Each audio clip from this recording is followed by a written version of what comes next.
एक बार की बात है। एक बार एक अध्यापक एक संपन्न परिवार के शिष्य के साथ कहीं जा रहे थे। तो उस शिष्य को कुछ मजाक सूझी क्योंकि उसको रास्ते में किसी गरीब मजदूर के जूते दिखाई दिए।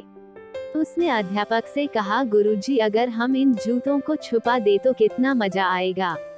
अब उसको तो मजाक सूझ रहा था, लेकिन गुरुजी ने कहा कि नहीं, गरीब इंसान के साथ इस तरह का भद्दा मजाक करना ठीक नहीं है। उसने कहा, क्यों ना हम इन जूतों में कुछ सिक्के डाल दें और देखें कि इसका इस गरीब मजदूर पर क्या प्रभाव पड़ता है।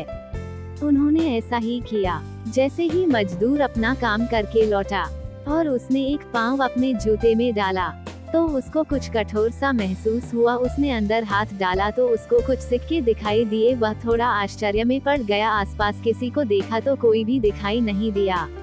वापस उसने दूसरा पैर अपने जूते में डाला और वापस उसको उसमें कुछ सिक्के दिखाई दिए।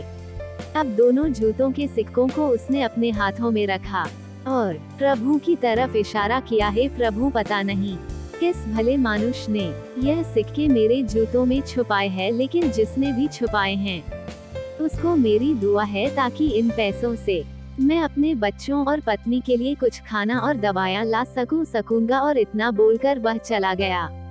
इस बात को शिष्य और अध्यापक दोनों सुन रहे थे। अब अध्यापक ने शिष्य से पूछा कि अब तुम मुझे बताओ कि तुम्हें कैसा महसूस हुआ, तुम्हारी पहले वाली मजाक या मेरा यह।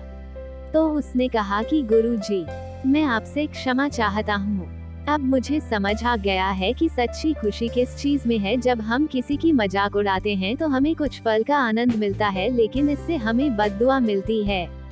लेकिन अगर हम किसी की मुश्किल परिस्थिति में मदद करते हैं और जिसकी भी हम मदद करते हैं उसको भी नहीं पता कि हमने उसकी मदद की है, लेकिन अंदर ही अंदर हमें पता है कि हमने उस इंसान की मदद की है।